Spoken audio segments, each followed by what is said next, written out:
मानो तो मौज है वरना समस्या तो हर रोज है। ब्रेक के बाद आपका कविता जी फिर से स्वागत है। तो ब्रेक पर जाने से पहले हमने एक एक्सपोजर किया था। अच्छा, उसमें घबराहट हुई? नहीं, उसके बाद हाथ धोने का मन में आया? मैं धो के आई हूँ। टूटी को नहीं मैंने हाथ लगाया। अच्छा, कैसे धोए? पहले साबुन लिया, फिर उतना ही समय लगाया या ज्यादा? थोड़ा सा लगा, जरा सा। कितना समय लगा? कम लगा। Very good. तो अब कम लगा है ना, तो अब इससे भी कम हो जाएगा। ये हो गया। हाथ धोने में और भी सुधार करेंगे। तो एक तो हाथ धोने वाला आपका सिस्टम ठीक कर देंगे। और देखो, हाथ धोने की जरूरत हमें क्यों पड़ती है, किस लिए हाथ धोते हैं, बताइए। हम हाथ आखिर धोते ही क्यों हैं? शुरू से आदत पड़ी है ना। इसका मतलब आदत से इसका लेना देना है, सफाई और गंदगी से तो लैट्रिन के ना, लैट्रिन के तो हाथ तो धोने ही पड़ेंगे ना, क्योंकि स्मेल आएगी फिर हाथ से। हाँ, वो तो बात मान ले कि लैट्रिन जाएं, लैट्रिन हाथ से धोएं तो हाथ धो लिया, ये तो जायज है, धोने ही पड़ेंगे। हाँ, लेकिन आप जब वॉशरूम करने जाते हैं तब तो कपड़े ही बांधते हैं। हाँ जी, कपड़े तब तो कुछ होता ही नहीं हाथ धोने वाला। फिर तो हाथ धोने की जरूरत है नहीं। अच्छा, फिर वैसे ही धो लो। वैसे धोगे ना, नहीं धोगे तो कोई दिक्कत नहीं। अच्छा। क्योंकि ऐसे कपड़ों को टच किया हमने। हाँ जी, कपड़ों को किया। कपड़ों को अभी टच कर लेंगे, वही बात हुई ना। अच्छा, एक बात है, जैसे मैं लैट्रिन करके आई, हाँ, तो मैंने हाथ से धोई है, हाँ, तो वो हाथ मेरे नाड़े के ऊपर लग गए। हाँ, तो चलो उस टाइम तो मैंने बाहर आके हाथ साबुन से धोए। तो अगले टाइम बाथरूम करने जाऊंगी, सिर्फ सीधा नहाई नहीं होगी, बाथरूम करने जा रही हूँ। हाँ। करके आई हूँ, तो उस टाइम भी साबुन से ही हाथ धोना है ना? बिल्कुल नहीं, क्योंकि नाड़ा तो वही है ना। हाँ। उसके ऊपर तो लैट्रिन लगी थी, लैट्रिन वाले हाथ लगे थे ना। हाथ लगे, ये बात है, हाथ लगे। हाँ। लेकिन हाथों पर लैट्रिन तो थी नहीं थी। बस जब हाथों पर लैट्रिन थी नहीं तो हाथ से कहीं लगे। अच्छा। हाँ, अब देखो, तो फिर हम सादे पानी से धो सकते हैं? हाँ, ना धोएंगे तो भी चलेगा। तो भी चलेगा, हाँ। अच्छा, ये बात दिमाग में थी मेरे। हाँ, ये क्या है कि हमारे बिलीफ बने होते हैं ना। पहली बात तो जो टॉयलेट है, लैट्रिन है, वो गंदी है ही नहीं। हाँ। जैसे हम जो खाते हैं, जैसे हम खाना खाते हैं, खाना मुंह के द्वारा हमारे पेट में जाता है, यहाँ पर उसमें जो निकलना है जूस निकल जाता है, खून, आयरन, कैल्शियम सब कुछ निकलता है ना, जो पाचन क्रिया के द्वारा। अब जिसमें जो निकलना था वो निकल गया, बाकी जो बच गया वो लैट्रिन बन गया। तो वो खाने का ही बदला हुआ रूप है, तो गंदा कैसे हुआ? जैसे आप गन्ने का जूस पीते हो ना, तो मशीन में गन्ना डाला जाता है, वो पिस जाता है और उसमें से जूस निकल जाता है, और जो बाकी जो छिलका बचता है उसको वो हाथ से ही डाल देते हैं किधर ही। वो क्या वो छिलका या जो गन्ने का जो अवशेष बचा वो गंदा है? नहीं। क्यों नहीं है? जो अवशेष बचा, हाँ, वो तो गंदा नहीं है, मतलब फिर वही टॉयलेट वाला ही साफ हो गया ना। हाँ, हो गया। तो खाना खाया, उसमें से शरीर में जो निकलना था निकला, जो अवशेष बचा वो निकल गया, तो गंदा कैसे हुआ? गंदा तो नहीं है। हाँ, इसका मतलब क्या है कि हमने सीख लिया है, हमारी धारणाएं बन गई है कि बचपन से ही हमें सिखाया जाता है कि गंदा है, गंदा है, गंदा है। आप एक बच्चे को जो सिखाओगे वो वही मानेगा।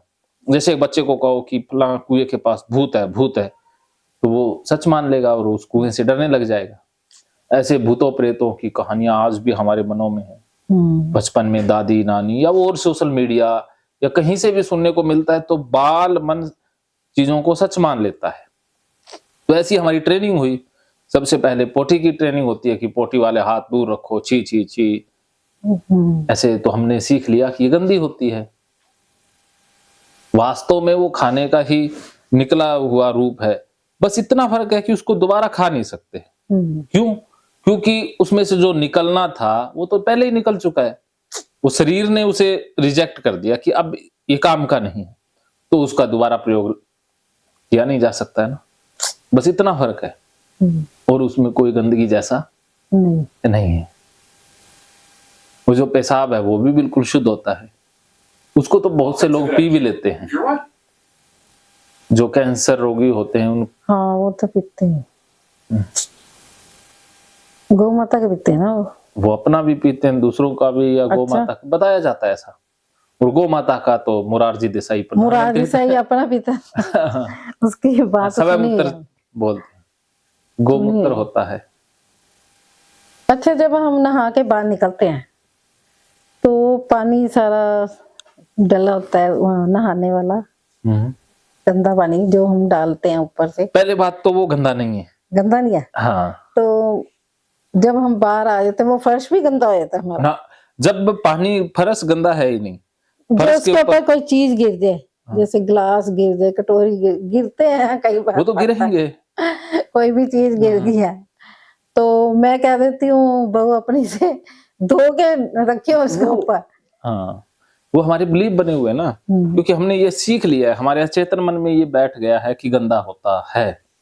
वास्तव में फर्श भी गंदा नहीं है, चाहे वॉशरूम का कहीं का, उस पर बैठ के खाना भी खा लो, कुछ भी कर लो, कोई फर्क नहीं पड़ेगा। सिर्फ गंदगी हमारे दिमाग में है। अगर दिमाग में गंदगी है तो वो हर जगह गंदगी दिखाई देगी। अगर दिमाग में सफाई है तो टॉयलेट भी साफ है। तो ये हमारे विचार जो यहाँ हैं वही तो बाहर दिखाई दे रहे हैं ना। प्रॉब्लम दिमाग में है, बाहर नहीं है। क्या समझे?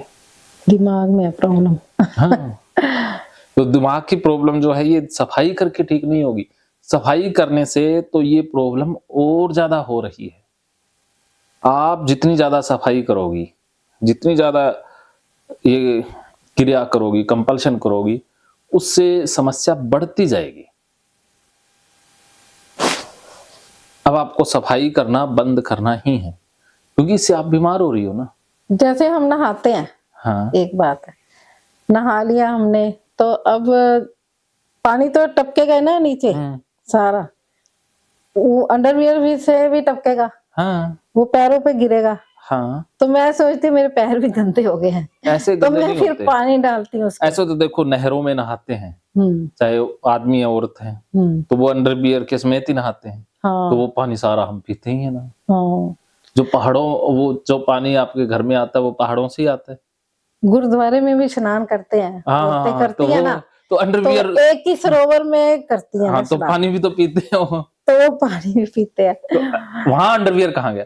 इसका मतलब वो गुरुद्वारे का पानी अंडरवियर टपकता शुद्ध। टपकता जहाँ कपड़े बदलने हैं वहां पर हम खड़े हो गए, समझ लो कपड़े बदलने हैं, तो पानी तो हमारे पैरों पे गिरा है ना, वो सारा पानी तो गिरेगा पैरों पर, वो उड़ के वो कहीं और तो जाएगा। और तो जाएगा। वो तो कुदरती है ना, हाँ, वो तो कुदरत का नियम है। कुदरत का नियम है। तो ये हमारी ही धारणाएं हैं अंडरवियर वाली, जो बाकी हजारों लोग नहाते हैं, स्नान करते हैं, उनके मन में तो ऐसा कुछ है ही नहीं। किसी को अंडरवियर का गंदा लगता है, किसी को पोटी गंदी लगती है, किसी को कुत्ते की लगती है, किसी को, सबके अपने अपने होते हैं, सबके अपने। अब किसी को किसी से डर लगता है, तो आपका डर अपना ही है, आपका डर अपना काल्पनिक है। हाँ, इसका सच्चाई से लेना देना नहीं है, रियलिटी में ऐसा कुछ भी नहीं है। अच्छा, जब मैं लैट्रिन जाऊं करती हूँ जैसे, तो मैंने कमीज ऊपर की होती है यहाँ, तो कभी कभी स्लिप करके वो नीचे आ जाती है, बैठे बैठे ही गिर जाती है, तो मेरे को इतना ज्यादा हो जाता है कि ये गंदी होगी कमीज, अब तो मेरे को नहाना ही पड़ेगा। हाँ, तो ये मन में आ जाता है विचार आया है, तो अब आप इस विचार का कुछ करो, आप बताओ। तो इसके लिए मैं आपको थेरेपी बताता हूँ। फिर अभी स्नान नहीं किया ना आज? नहीं किया ना, आज स्नान करवाएंगे, ठीक है? तो विकास जी न्यास शुरू कर देना। कल करें स्नान? आज करेंगे, कल भी करेंगे। पवित्र स्नान।